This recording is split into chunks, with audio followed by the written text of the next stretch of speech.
Hello students, we are continuing real numbers and today we are going to discuss the operations which are performed in real numbers. As a matter of fact, in real numbers, rational numbers. So, I have written here operations on real numbers or rational numbers. Rational numbers satisfy these properties, commutative property, associative property and distributive property under these operations. Addition is an operation, multiplication is also an operation. Addition means you are dealing with subtraction also, right? And multiplication means you are dealing with division also. How is it, sir? Let me tell you. If I say 3 plus 2, is it addition? Yes, that is addition. I can also write 3 minus 2 and I ask you, is this addition? Yes, this is also addition. How, sir? Because I can write 3 minus 2 as 3 plus of minus 2. So, addition means it is also subtraction. Similarly, if I write 4 divided by 5. So, what is happening here? That is a division.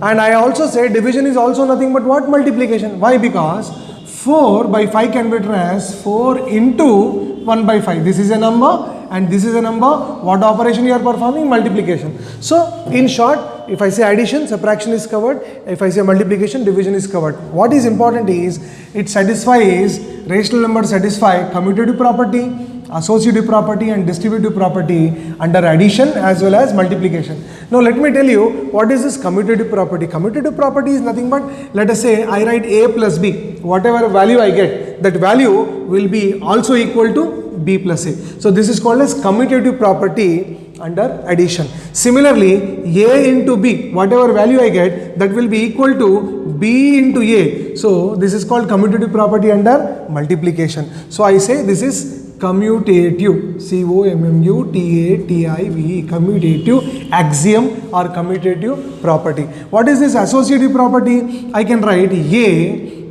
plus b plus c. Means brackets are here for first b plus c. First I have to operate b plus c.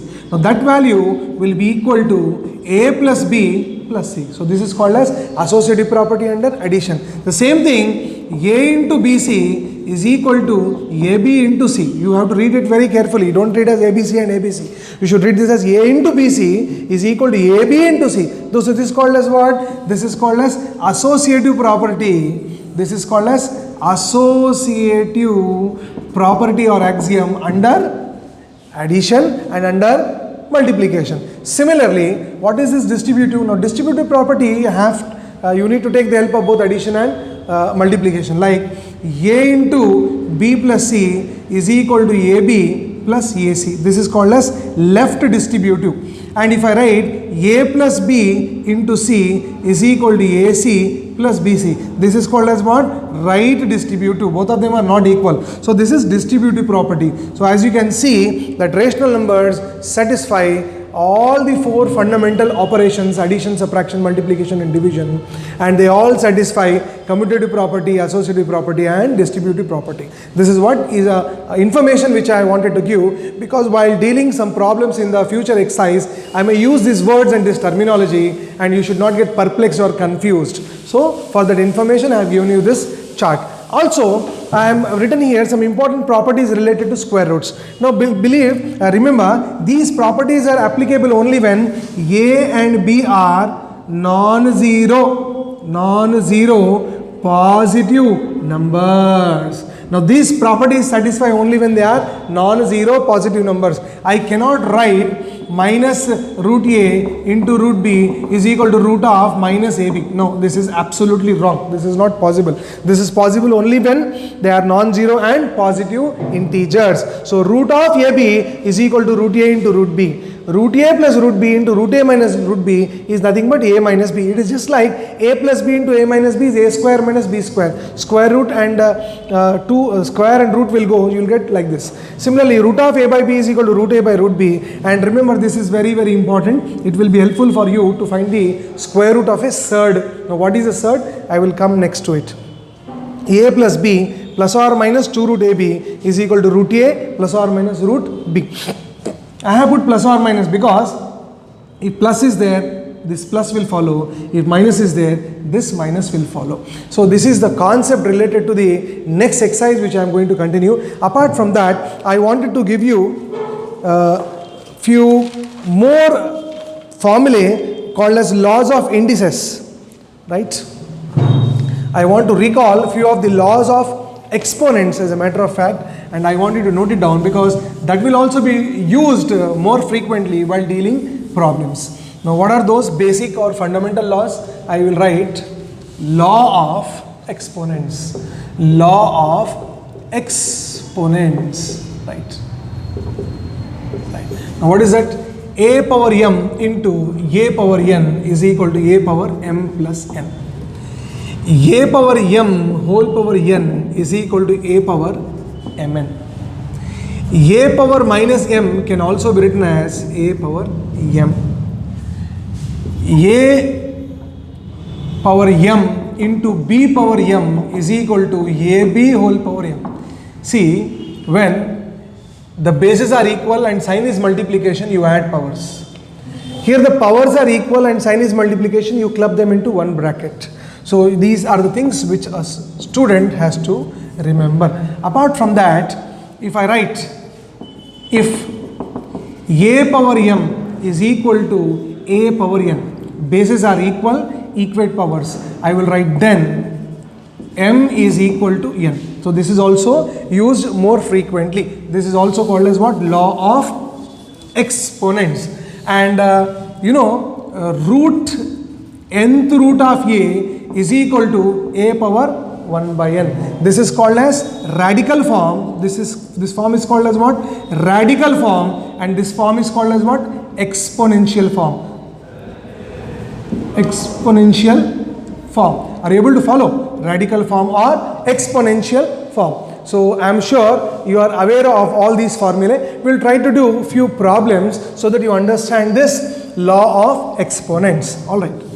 So I am sure you are having pen and paper with you and you are noting down whatever I am doing on this board.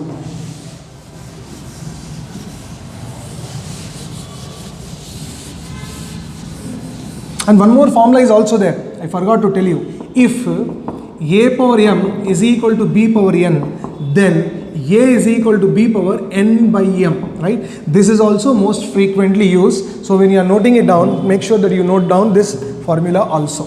Alright, a power m is equal to b power n, then a is equal to b power, if a is equal to b power n by n, or a power m by n, a power m by n is equal to what? B. So either ways, either you can write in this way or you can write in this way. So let us take few examples or few problems, simple problems to understand the law of exponents. So I will take simplify 2 to the power of 2 by 3 into 2 to the power of 1 by 3. Second question, 5 to the power of 1 by 7 whole power 4. Third question, 3 to the power of 1 by 5 by 3 to the power of 1 by 3. Fourth question, 7 to the power of 1 by 17 into 11 to the power of 1 by 17. Very simple to simplify. Now what did I say? Bases are equal, sign is multiplication, add powers. So it is 2 to the power of 2 by 3 plus 1 by 3. So it will be 2 to the power of, what is LCM children? LCM is 3. So 3 goes 1 time, 1 2s are 2. 3 goes 1 time, 1 1s are 1. In between plus is there. So 2 to the power of 3 upon 3. 3 cancel, you have 2 to the power of 1. Now how do you simplify this? This can be written as 5 to the power of 1 by 7 whole power n is 5 to the power of 4 by 7. This is one way of writing. Or the most simplified version is this only. And this is bases equal, sign division, subtract powers. 3 power 1 by 5 minus 1 by 3. So it will be 3 power, what is the LCM? 5 3s are 15. 5 goes 3 times 3. 3 goes 5 times 5. So it is a 3 to the power of, what is 3 minus 5? Minus 2 by 15. Now 3 power minus 2 by 15, or I can write this as 1 by 3 to the power of 2 by 15 with plus sign.